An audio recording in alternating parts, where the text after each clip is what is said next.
l'homme de la poussière du sol. Il y a deux mots en hébreu dans le processus de création de l'homme. La Bible dit que Dieu créa l'homme et qu'il forma l'homme. Le mot créer est bara, ce qui signifie former à partir de rien. Et le mot former est assa, ce qui signifie modeler à partir de quelque chose qui existe déjà.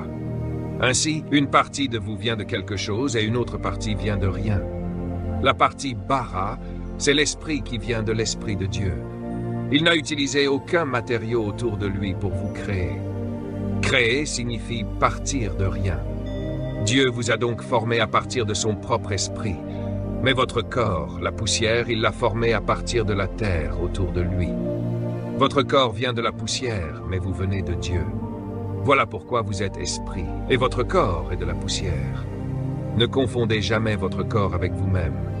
Absent du corps, présent auprès du Seigneur. Votre corps n'est qu'une maison, une enveloppe. Mais ce qui est important, c'est que la première enveloppe que Dieu a créée était masculine. Et la Bible dit, Dieu forma l'homme de la poussière du sol, souffla en lui un souffle de vie, et l'homme devint un être vivant, une âme vivante. Au verset 8, il est dit, l'Éternel Dieu planta un jardin en Éden, à l'est, et y plaça l'homme qu'il avait formé. Cela est très important. Dieu n'a pas laissé le mâle trouver le jardin par lui-même. Dieu a planté le jardin et ensuite il a placé l'homme dans ce lieu, ce qui signifie que Dieu avait l'intention que l'homme vive dans cet endroit. Éden est très important pour un homme.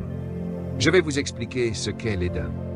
Dans ces versets, je trouve le but de Dieu pour l'homme. Regardez Genèse 2:15. L'Éternel Dieu prit l'homme, le mâle, et le plaça dans le jardin d'Éden pour le cultiver et le garder.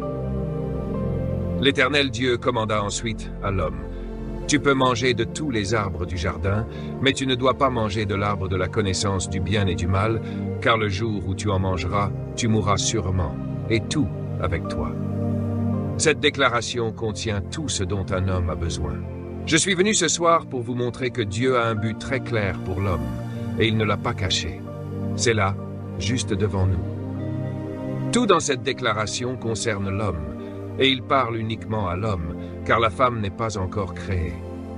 L'homme reçoit toute l'information. Premièrement, Dieu dit qu'il a mis l'homme en Éden.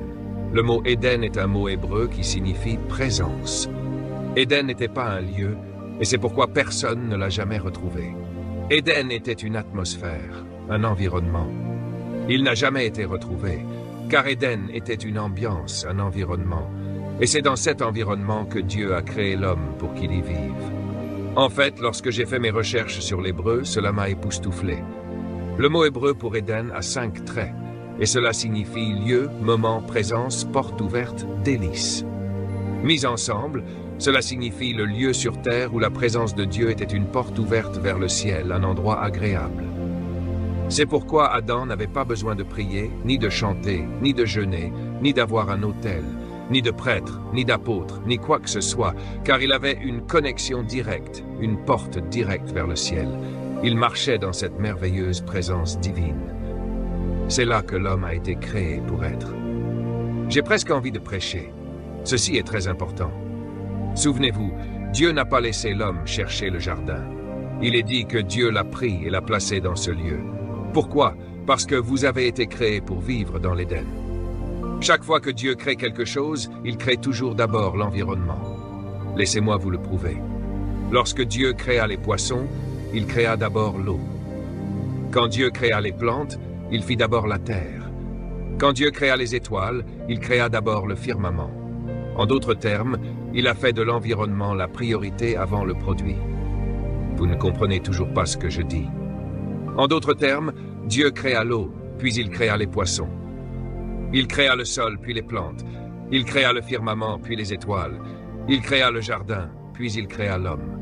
Le poisson a besoin de l'eau, les plantes ont besoin du sol, les étoiles ont besoin du firmament, et vous, vous avez besoin de l'Éden. Vous pouvez bien rendre gloire à Dieu maintenant. Maintenant, écoutez-moi. Si vous sortez un poisson de l'eau, il malfonctionne et meurt. Si vous retirez une plante de la terre, elle malfonctionne et meurt. Si vous détachez une étoile du firmament, elle devient une météorite, se consume et meurt. Si vous retirez un homme de la présence de Dieu, il malfonctionne et détruit son entourage. Voilà pourquoi le diable n'a aucun problème avec les femmes qui viennent à l'église. C'est pour cette raison que pendant les 200 dernières années, les églises ont été remplies de chapeaux et de jupes. Pourquoi? Parce que le diable sait que si un homme retourne dans la présence de Dieu, la famille retrouvera son ordre. Oh, aidez-moi maintenant. C'est pourquoi le diable déteste un homme qui adore. Écoutez-moi bien, le diable est un homme qui loue Dieu. C'est pourquoi Dieu vous demande de lever vos mains et de le louer. Pourquoi? Parce que lorsque vous commencez à retourner à l'Éden, le diable s'inquiète, car il sait, je perds l'homme, je perds l'homme. Il revient dans la présence de Dieu. La deuxième chose